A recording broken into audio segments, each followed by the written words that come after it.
Ил тарихына кайгылы көннәрнең берсе булып кирип калган кара хәрефләр белән язылган 22 июнь хәтер һәм кайгы көне буларак билгеләп үтелә. Зәйнең азатлык китерүче солдат һәйкәле янында митинг узды. Хәтер чарасында район башлыгы орынбасары Петр Уразайкин, башкарма комитет җитәкчесе Эмиль Галеев, хәрби комиссар Айрат Әглимҗанов катнашты. 1941 елның 22 июнь таңында фашист Германиясы илебезгә бәреп кергән. 1418 көн һәм төн дәвам иткән сугышта илебез 27 миллионлап кешесен югалткан. Татарстаннан фронтка 700 меңнән артык ир-егет киткән, шуларның яртысы кире әйләнеп кайтмаган. Зәйдән сугышта 11600 кеше катнашып, шуларның 7410-сы башларын яу кырында салган.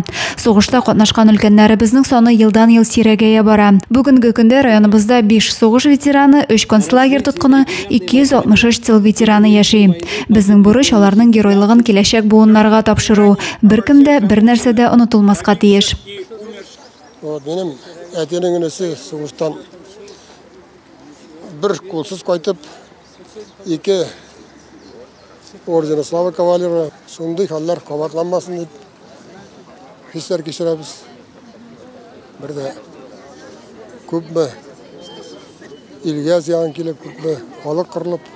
Һәйкәл янына искә алу чарасына килүчеләр Бөек Ватан сугышында һәлак булганнарны 1 минут тынлык белән искә алдылар.